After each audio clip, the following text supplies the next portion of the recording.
Goeiemôre en baie welkom by ons erediens op hierdie 22 Februarie. Dit is weer eens 'n wonderlike voorreg vir my om die woord van die Here tot u te bring. Nou geliefdes in die Here, ons voorsang vanoggend is Halleluja, o loof en prys die Heer.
Dan sê vir my, jy sien die verkeerde skreen, net 'n oombliekie asseblief, die moet ek dit oordeel.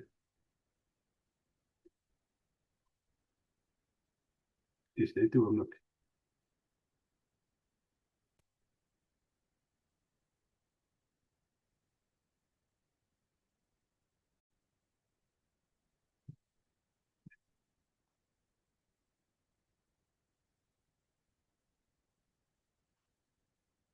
Nou is die skerm reg vir julle, ek het verkeerde beet gehad hierso.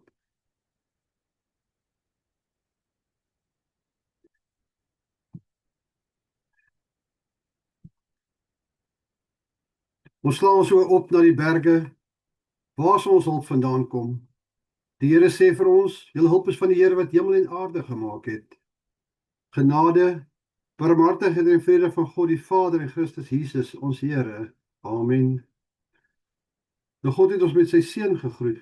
Kom ons sing hartlik saam uit lied 184, lof sing die Here. Thank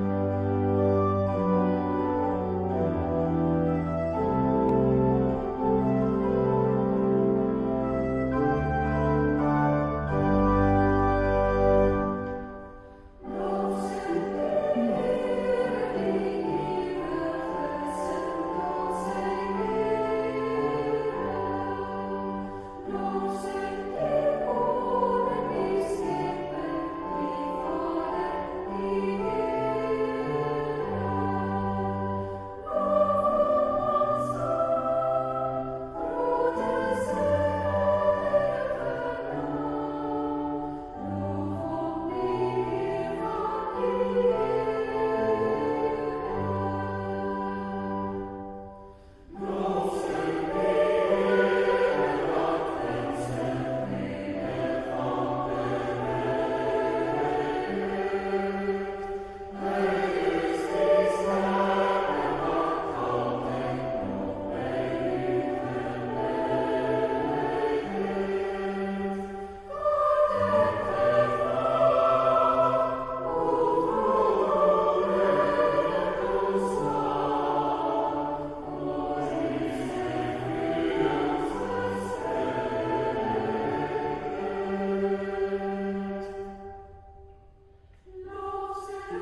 Geliefdes in die Here, wat leer die 10 gebooie ons? Leer ons wat is die verkeerde dinge in die lewe? Leer ons hoe om vir God lief te wees. Leer ons hoe om vir mense om ons lief te wees. Leer ons hoe God wil hê ons moet lewe. Daardeur word ons dan bewus van God se heiligheid, as ook ons eie sonde. God se wet eis liefde van ons. Hoe som Jesus die wet vir ons in Matteus 22 vers 35 tot 40 op? En een van hulle, 'n wetgeleerde, het hom met 'n vraag probeer vastrek. Meneer, vra hy, wat is die grootste gebod in die wet? Jesus antwoord hom, jy moet die Here jou God lief hê met jou hele hart en met jou hele siel en met jou hele verstand. Dit is die grootste en eerste gebod. En die tweede wat hiermee gelyk staan is, jy moet jou naaste lief hê soos jouself. En hierdie 2 gebooie is die hele wet en die profete saamgevat.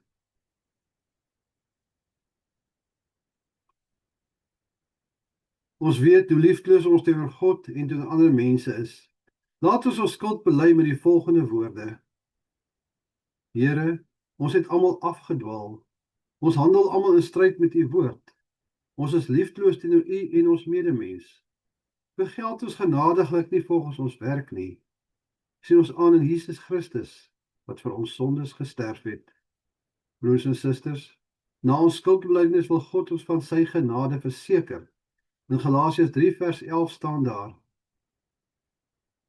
Hy wat deur God vrygespreek is omdat hy glo, sal lewe. Almal wat God se vryspraak ontvang, moet hul geloof in God opnuut met blydskap bely. Kom ons antwoord nou daarop nadat ons geloof bevestig het, die saam te sing uit lied 179, Vader in die hemel.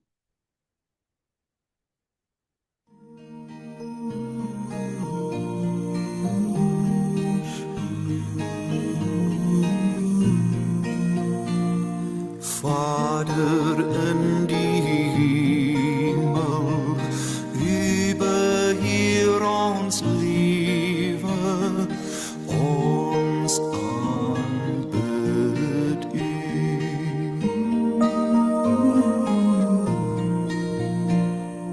Jesus Christus Redder, u beheer ons lewe, ons aanbid u.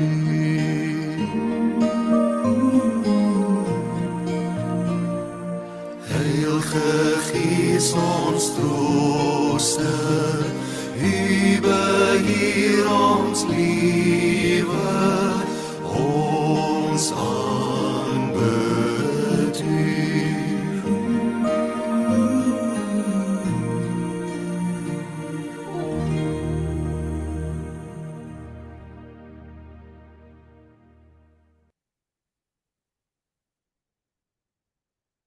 Kom ons buig ons hoofde voor ons Heer en Hemelse Vader in gebed. Ons almagtige Heer en Hemelse Vader, ons kom weer vanoggend voor U, Here, met harte wat smag, wat uitroep vir genade en liefde, Here. Harte wat smag na die beter dinge in die lewe wat met U woord gepaard gaan. Here, ons dankie dat ons U woord het om te kan lees, U woord het om na te luister. Ons dankie dat ons vanoggend om U woord kan vergader, Here. Wat 'n wonderlike voorreg is dit nie. Daar's so baie mense wat smag om net na U woord te luister of U woord in die hand vas te hou, wat nie die geleentheid het nie, Here, as gevolg van watter omstandighede ook al is. Dat ons besef ons is bevoorreg, Here. Dat ons die oomblikke aangryp en dit in ons harte koester. Maar Here, ons lê vanmôre voor U voete neer, ons sondes, ons oortredinge, ons verkeerde optredes wat ons so maklik doen. U ken ons harte, Here. U weet dat ons so graag die goeie wil doen, maar dan verval so maklik om die verkeerde te doen. 'n Vinnige skerp antwoord terug te gee waar ons net kon rustig gewees het. Here, wees met ons. Reinig ons harte van sonde, Here, dat ons die pad bewandel wat U hê ons moet bewandel, Here. Want deur U genade alleen kan ons dit doen. Vanmôre dink ons ook aan die wat swaar kry, Here, die wat siek is, die wat geliefdes verloor het, Here, die wat alleen is en eensaam is. Maar ons dink ook aan die, Here, wat vasgevang is in die vreugde van die wêreld en nie besef Dit is tydelik nie. Dit kan nie hou nie. Here, laat U ingryp in ons wêreld. Laat U ingryp in waar leiers eenvoudig hulle eie belange dien, Here. Laat hulle kan sien dat dit nie, dat hulle daar geplaas is deur U en U alleen, Here, wat in beheer is van alles. Here, laat dit nou rustig raak in ons harte. Waar ons na U woord luister, laat ons hoor wat U wil hê ons moet hoor, om ons te versterk, om ons geloof te versterk, Here, en dat ons besef, uit genade en liefde alleen ontvang ons dit. Amen. Ons skriflesing vanoggend kom uit Jakobus. Ek noem vir Jakobus 2 en ek lees vir vanaf vers 14 tot 26 en ek gebruik die 83 vertaling. Glo en doen. Wat help dit my broers as iemand beweer dat hy glo, maar sy dade bevestig dit nie? Kan so geloof 'n mens red? Sien nou daar is 'n broer of 'n suster wat nie klere het nie en dag vir dag honger ly. En sê nou een van julle sou vir hulle sê, mag dit met julle goed gaan, gaan trek julle warm aan en eet genoeg. Maar julle gee nie vir hulle wat hulle nodig het om van te lewe nie. Wat help dit dan? So gaan dit ook met die geloof. As dit nie tot dade oorgaan nie, is dit sonder meer dood. Maar iemand kan miskien sê, die een het die geloof en die ander het die dade. Goed, wys dan vir my jou geloof wat sonder dade is, en ek sal jou my geloof wys uit my dade. Glo jy dat daar een God is? Dit is reg. Die bose geeste glo dit ook, en hulle sidder van angs. Jou dwaas, wil jy bewys hê dat geloof sonder dade nutteloos is? Ons voorvader Abraham het sy seun Isak op die altaar gelê. Dit nie op grond van wat hy gedoen het dat God hom vrygespreek het nie. Jy sien dus dat sy geloof met dade gepaard gegaan het, en dat dit eers deur die dade volkome geword het. Soos die skrif vervul wat sê, Abraham het aan God geglo en God het hom vrygespreek, en hy is 'n vriend van God genoem. Jy sien dus dat 'n mens vrygespreek word op grond van sy dade, en nie net op grond van sy geloof nie. Is Rahab die prostituut nie ook vrygespreek op grond van wat sy gedoen het, toe sy die verkenners weggesteek en hulle met 'n ander pad laat ontkom het nie? 'n Liggaam wat nie asemhaal nie, is dood. So is die geloof wat nie tot dade kom nie, ook dood. Talig sal die woord van die Here hoor en dit in hulle harte bewaar. Ons dank die Here vir die geskrewe openbaring van U woord. En vra U seën op die gepredikte woord wat volg, dat die woorde van my mond en die oordeenking van my hart welbehaaglik is voor U aangesig, o Heer, my rots en my verlosser. Amen. Ons tema vanoggend is geloof. 'n monument of 'n beweging. Teksvers kom daar vanaf vers 17. So gaan dit ook met die geloof. As dit nie tot dade oorgaan nie, is dit sonder meer dood. Nou, ter inleiding, kom ons kyk, dink vir 'n oomblik aan 'n atmosfeer, aan die atmosfeer van 'n museum. Dit is daardie kenmerkende reuk, 'n mengsel van, kom ons sê, gepoleerde hout, ou papier en reuk, 'n tikkie van stof wat in die ligstrale duins en dans. En gewoonlik in 'n museum is die vloere blink, klanke is gedemp, en dit is asof die voetstappe afgemete is. En meeste van die goed is agter glas. Ek wil amper sê daar's 'n onsigbare gevoel van miskien heiligheid, maar dit is 'n heiligheid wat vasgevang is in die verlede. In 'n museum kan jy kyk, jy kan bewonder, jy kan die uitstalling sien en lees oor van die groot helde of artefakte, wat ook al is, en ook van hulle dapper optredes deur die eeue heen. Maar as een ding wat 'n museum nie doen nie, dit beweeg nie, dit verander nie. Ja, die uitstallings kan aangepas en verander word, maar die effek is dieselfde. Dit haal nie asem nie. Nou hier lê die ongemaklike vraag vir ons as gelowiges. Het ons geloof soos 'n museum geword? Ons ken die verhale van die Bybel wat vir sommiges net soos ou skilderye is wat teen die muur hang. Jy sien dit, maar jy neem nie eintlik meer kennis daarvan nie. Jy weet dit is daar. En ons kan partykeer die regte verse aanhaal, ons sing liede oor wat God destyds gedoen het, maar die vraag is, raak dit nog ons harte aan? Verander dit nog ons maandagooggende? Jakobus skryf hierdie aan ateïste of mense buite die kerk nie. Hy skryf aan mense wat hulself gelowiges noem. En dan volg hierdie, ek wil amper sê, hierdie wakker skud vers. So is dit ook met die geloof. As dit nie tot dade oorgaan nie, is dit sonder meer dood. Vers 17. Nie swak nie, nie onvolwasse geloof nie, nee, dood. Nou, in die kunswêreld kry ons iets wat 'n stil lewe genoem word. Dit is dikwels 'n skildery van 'n mandjie vrugte. Op die doek lyk die druiwe, kom ons sê, sappig en die appels rooi, maar jy kan dit nie eet nie. Dit het geen voedingswaarde nie, want dit is net 'n beeld van die werklikheid, maar nie die werklikheid self nie. Nou Jakobus waarsku ons teen 'n tipe stil lewe geloof. Dit is 'n geloof wat reg lyk, reg praat, ortodoks klink, maar dit voed niemand nie. En dan volgens sommige teoloë was daar 'n, kom ons sê, 'n teologiese spanning tussen Paulus en Jakobus wat hulle gesê het. Maar ons moet nou tussendeur ons moet nou kyk oor hierdie sogenaamde verskillende maniere wat Jakobus en Paulus van praat. Die vraag wat dikwels gevra word is, bots Jakobus nie met Paulus in hul siening oor genade en geloof nie? Paulus sê immers in Efesiërs 2 vers 8 tot 9, dat ons uit genade gered word deur geloof, nie uit dade nie. Maar Jakobus sê weer hier in vers 24 dat 'n mens vrygespreek word op grond van dade en nie net op grond van geloof nie. Lyk dit na botsing? Trouwens glad nie. Ons moet na meer detail kyk. Ons moet kyk in watter omstandighede dit gesê is. Hulle staan rug teen rug en beveg twee verskillende vyande. Paulus veg teen wettisme. Mense wat dink hulle kan hulle redding verdien deur goeie dade. So hy fokus op die wortel van redding.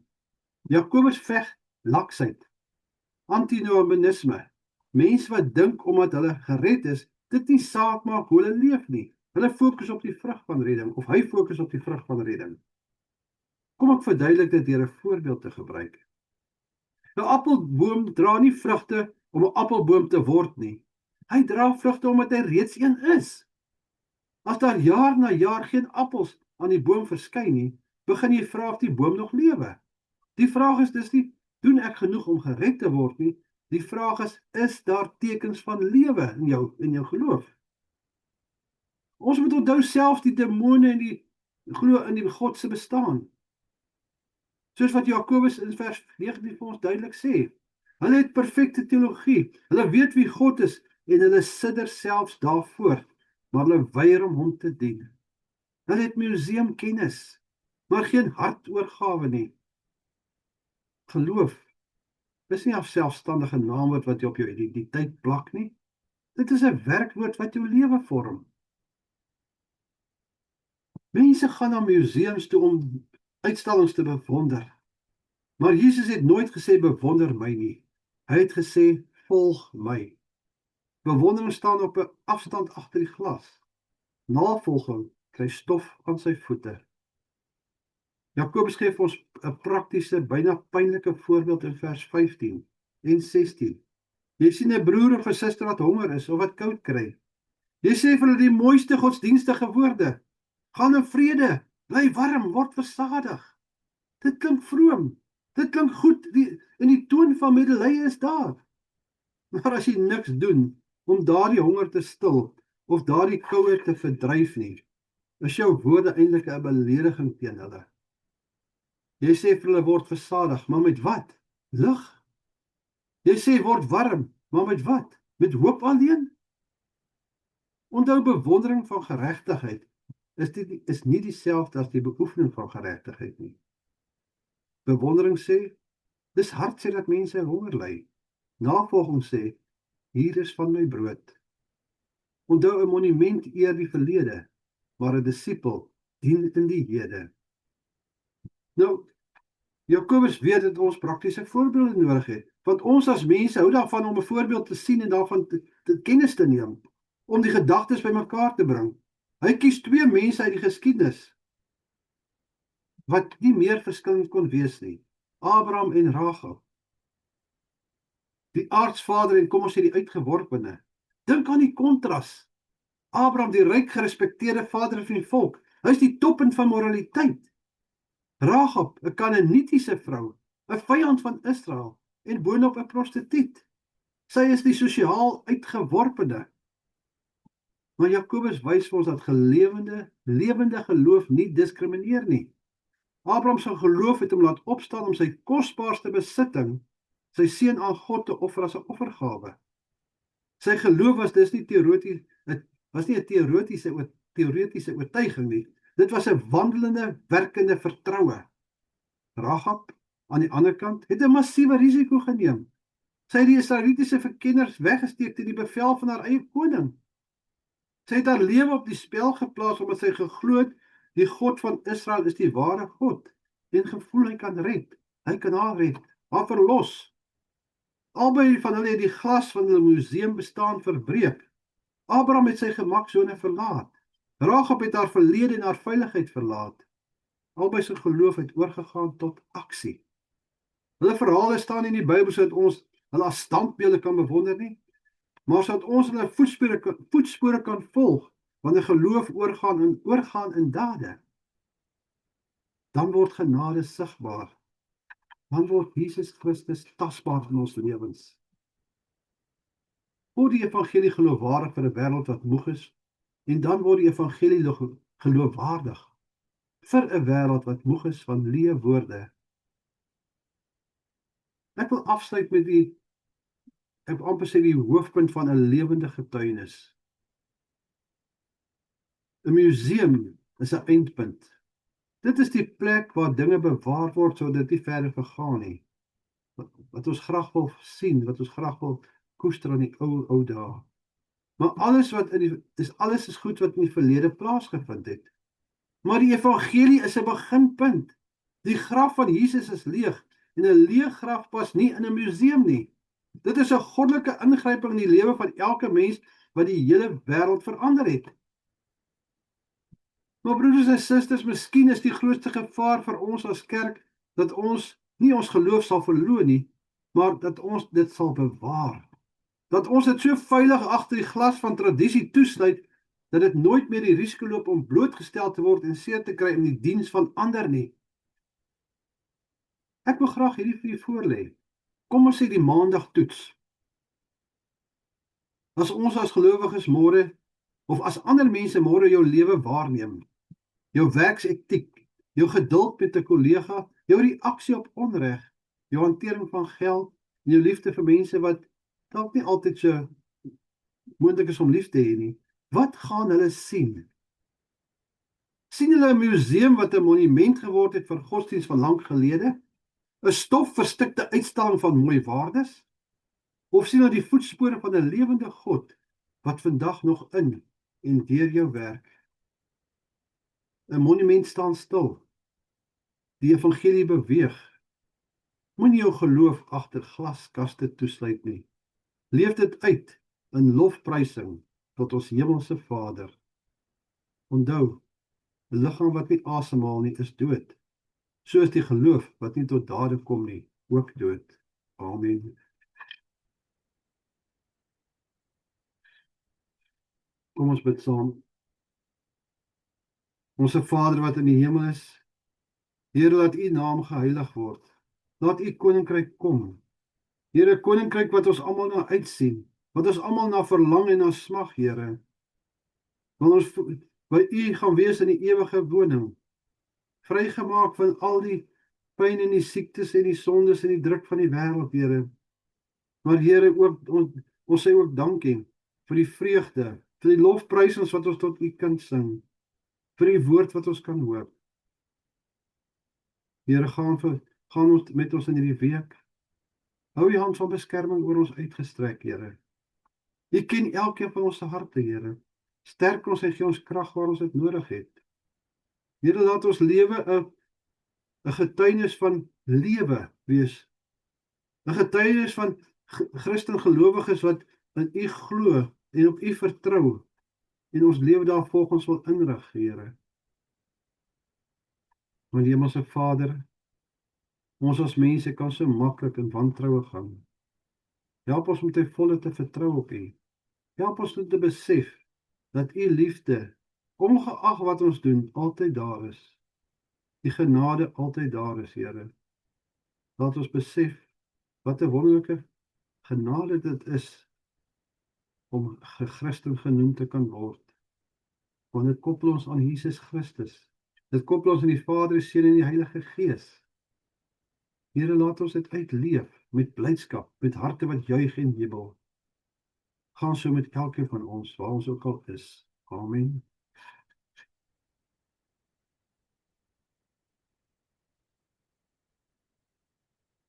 Ons slotlied vir oggend is lied 456. Loof heel die skepping, loof die Here.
Ontvang die seën van die Here en gaan in vrede.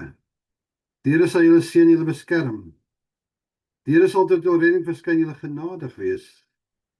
Die Here sal julle gebede verhoor en aan julle vrede gee. Amen.